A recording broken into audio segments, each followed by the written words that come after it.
En lo más profundo de los bosques densos y húmedos de Centro y Sudamérica habita uno de los depredadores más imponentes del cielo. Entre las sombras del dosel, donde la luz apenas logra filtrarse, una silueta enorme se desliza con una precisión casi fantasmal.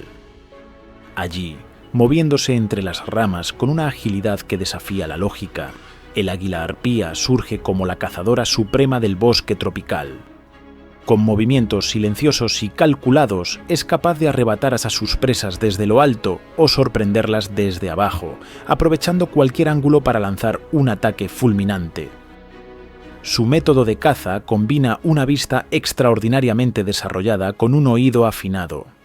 Patrulla el dosel observando cada movimiento entre las hojas, capaz de detectar a un animal a distancias que para otros depredadores serían imposibles. Su fuerza es igual de sobrecogedora. El agarre de sus garras, entre los más potentes del reino de las aves, puede pulverizar huesos en un instante, y su musculatura le permite levantar presas que igualan su propio peso, una hazaña biomecánica sorprendente incluso por estándares de las grandes rapaces. Catalogada entre las águilas de mayor tamaño del planeta, su envergadura supera con facilidad los 2 metros. Pero lo más notable no es su amplitud, sino la forma de sus alas. Anchas, poderosas y diseñadas para maniobrar dentro de la maraña vegetal del bosque lluvioso, donde cada vuelo exige precisión quirúrgica. Pese a su cuerpo robusto, que puede alcanzar los 10 kilogramos, la arpía es capaz de desplazarse a velocidades cercanas a los 80 kilómetros por hora, descargando una fuerza de impacto que pocas presas podrían soportar. Su poder no es únicamente teórico. En una ocasión, una arpía golpeó con tal violencia a un camarógrafo de la BBC que lo dejó al borde de la inconsciencia. De no haber llevado un chaleco de Kevlar, el impacto podría haber sido fatal. No es extraño que muchos expertos la consideren la más poderosa de todas las rapaces conocidas. Para un perezoso o un mono que convive bajo su sombra, compartir territorio con la arpía es vivir bajo una amenaza constante. Pero su dominio no se sustenta solo en la fuerza física. La inteligencia del águila arpía es sorprendentemente elevada, hasta el punto de rivalizar con la astucia de los primates que persigue. A lo largo de miles de años, las arpías y sus presas han entrado en una carrera evolutiva de ingenio. Los monos desarrollan nuevas señales de alerta, estrategias de evasión y patrones de movimiento. Las águilas responden perfeccionando sus tácticas de ataque, su sigilo y su capacidad de anticipación. Fruto de esta pugna ancestral, la arpía se ha convertido en un depredador incomparable, una fuerza casi mítica que reina sobre las alturas del bosque. Pero, ¿cómo ha logrado la naturaleza moldear un animal tan extraordinario? ¿Qué características convierten al águila arpía en la cazadora más temible del cielo tropical?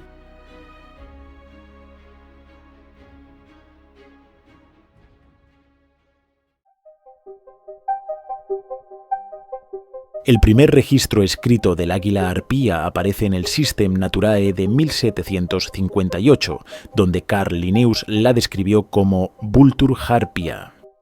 El nombre proviene de las arpías de la mitología griega, criaturas con cuerpo de ave y rostro humano, una comparación apropiada debido a ciertos rasgos distintivos de esta especie.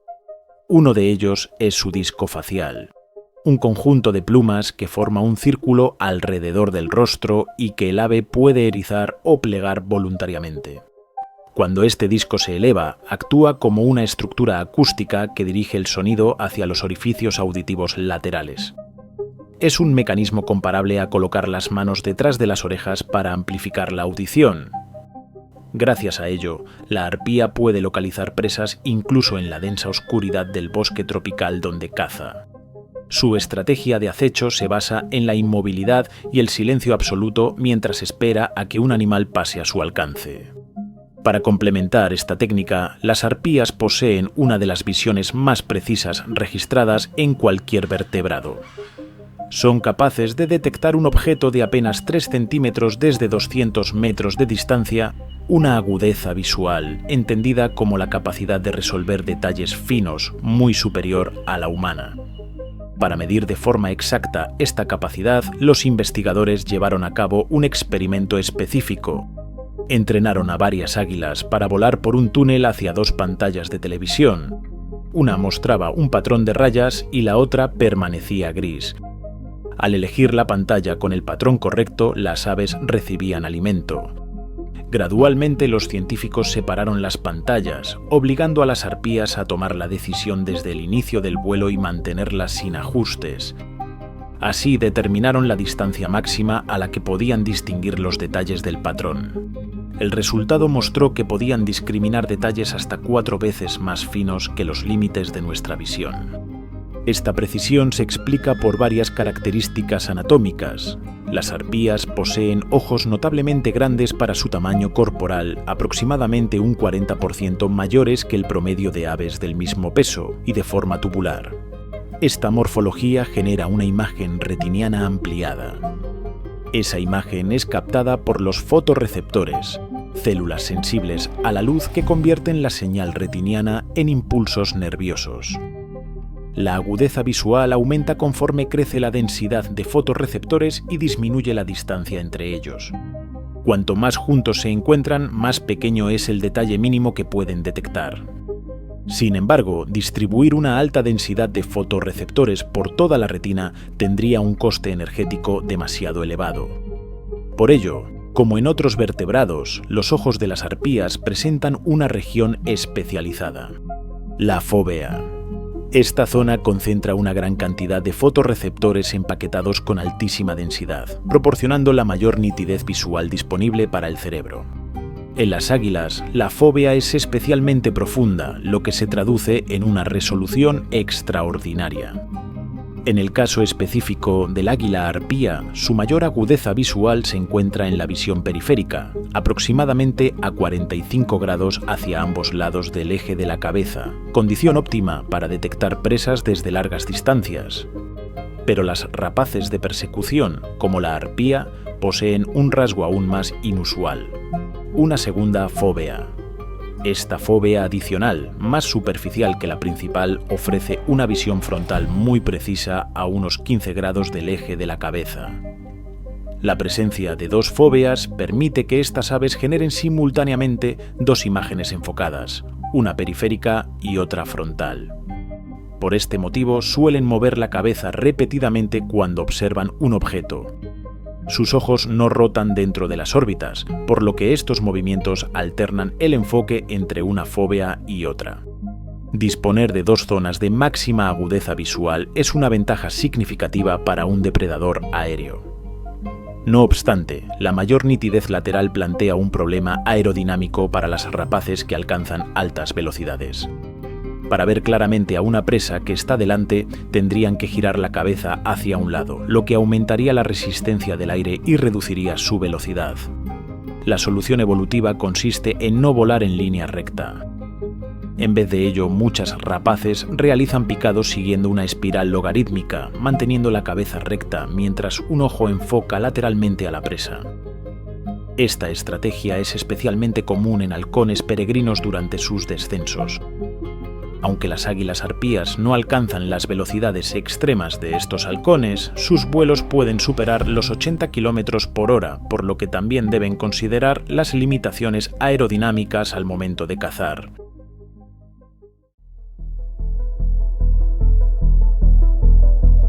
De punta a punta, las alas del águila arpía superan la estatura de muchos adultos, con una envergadura que ronda los 2 metros. Además, las hembras, como ocurre en muchas rapaces, casi duplican el tamaño de los machos. Aún así, pese a lo impresionante de estas dimensiones, sus alas son relativamente cortas si se comparan con el resto de su cuerpo o con otras aves grandes de vuelo activo. Un ejemplo claro son los cóndores andinos. Tienen un peso similar al de las arpías, pero su envergadura supera holgadamente los 3 metros. La diferencia radica en que las arpías no están adaptadas para planear largas distancias. Su diseño aerodinámico está optimizado para moverse con agilidad entre árboles, no para desplazarse sobre terrenos abiertos. Sus alas cortas y anchas permiten maniobras rápidas, virajes bruscos e incluso ascensos casi verticales, una ventaja fundamental para atacar presas desde ángulos inusuales, tanto desde arriba como desde abajo. Como en todas las aves voladoras, el vuelo de la arpía depende de la estructura de sus plumas de vuelo, las rémiges. A diferencia del resto de plumas del cuerpo, estas están ancladas directamente al hueso y son responsables de generar tanto el empuje como la sustentación necesarios para mantenerse en el aire. Las rémiges se dividen en primarias y secundarias según su posición en el ala.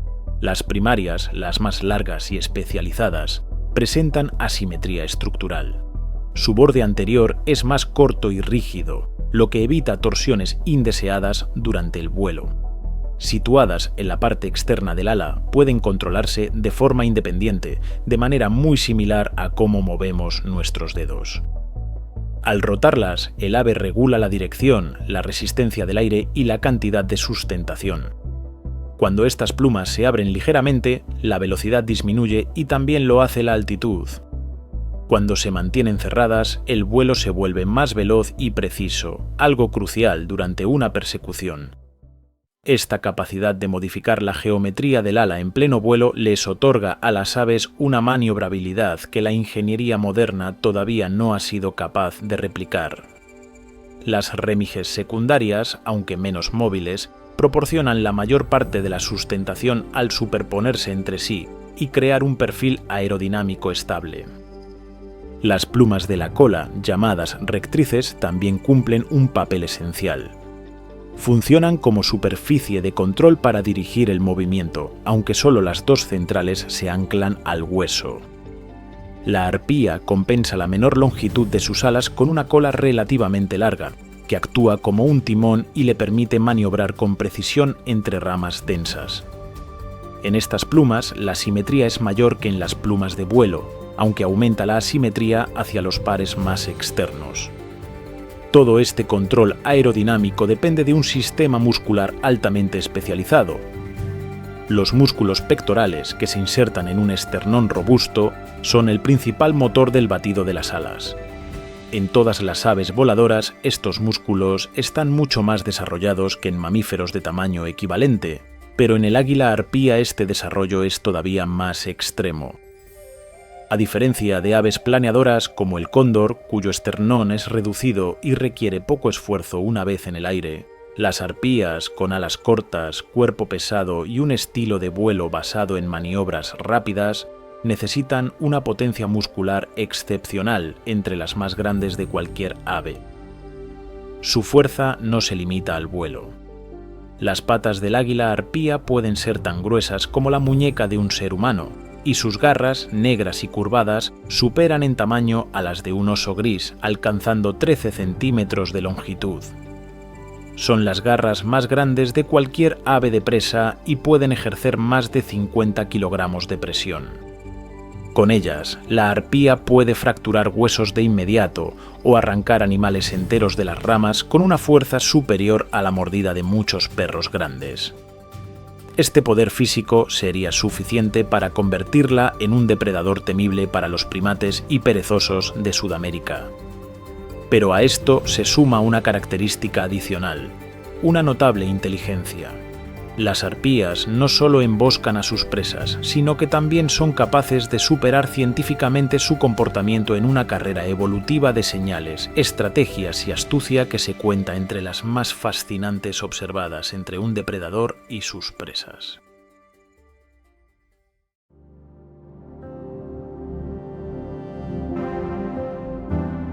En la lucha continua por la supervivencia, depredadores y presas mantienen un equilibrio tenso y dinámico. Unos deben capturar alimento para sobrevivir y otros deben evitar ser capturados.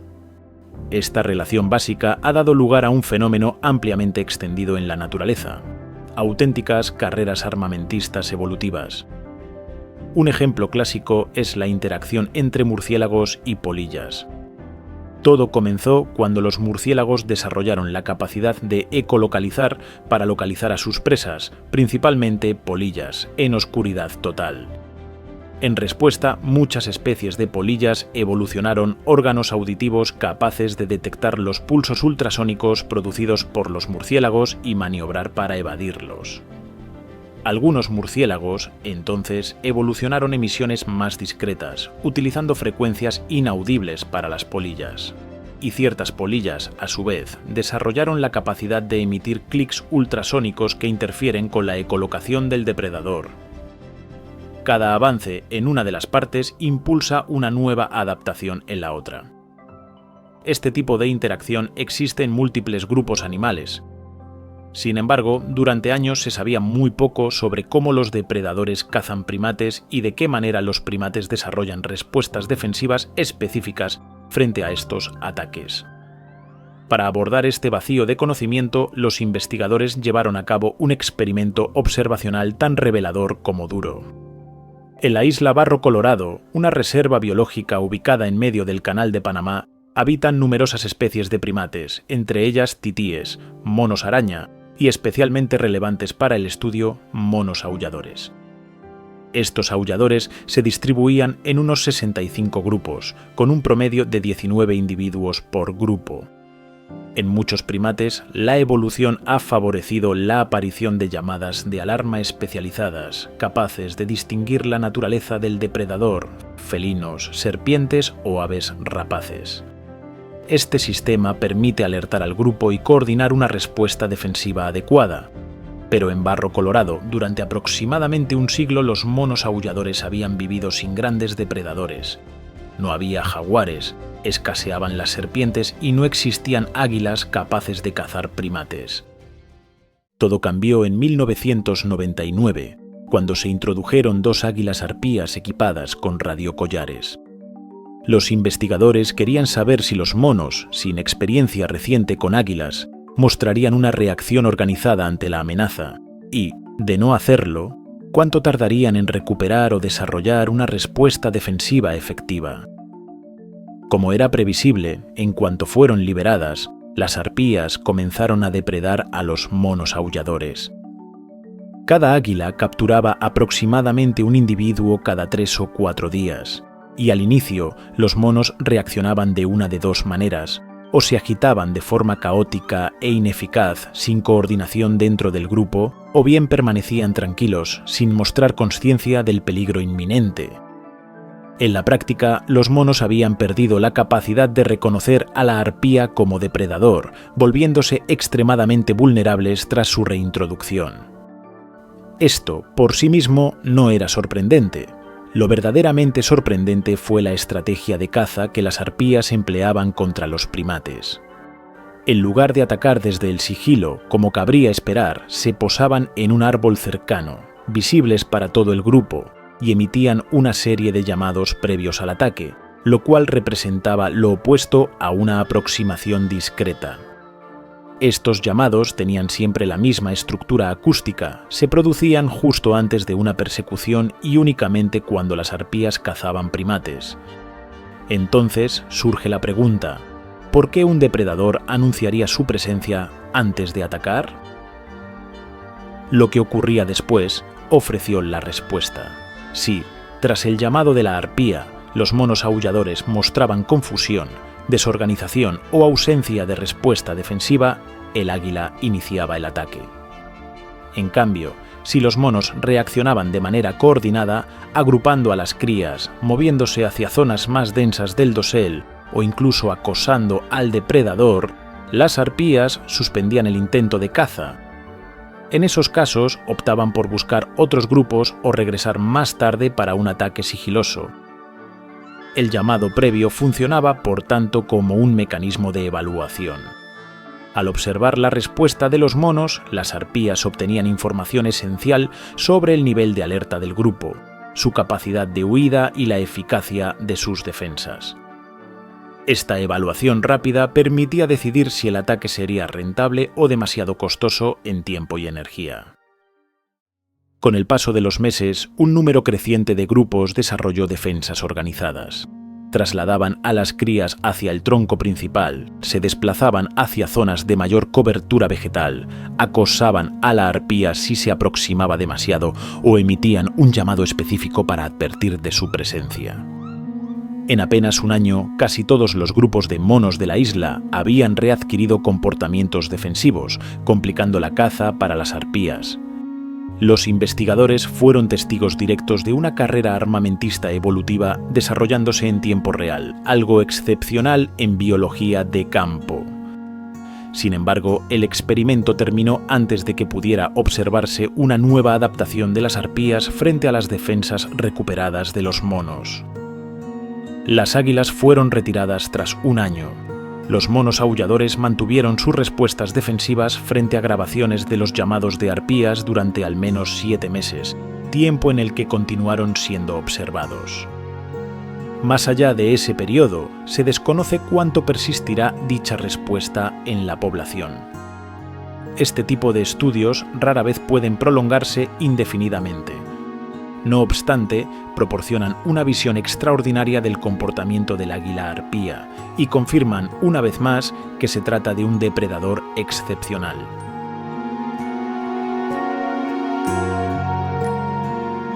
Si te ha gustado este viaje por las alturas del bosque tropical, no olvides suscribirte para descubrir más historias del mundo natural. Historias que, como la del águila arpía, siguen demostrando que la vida salvaje aún esconde secretos capaces de sorprendernos.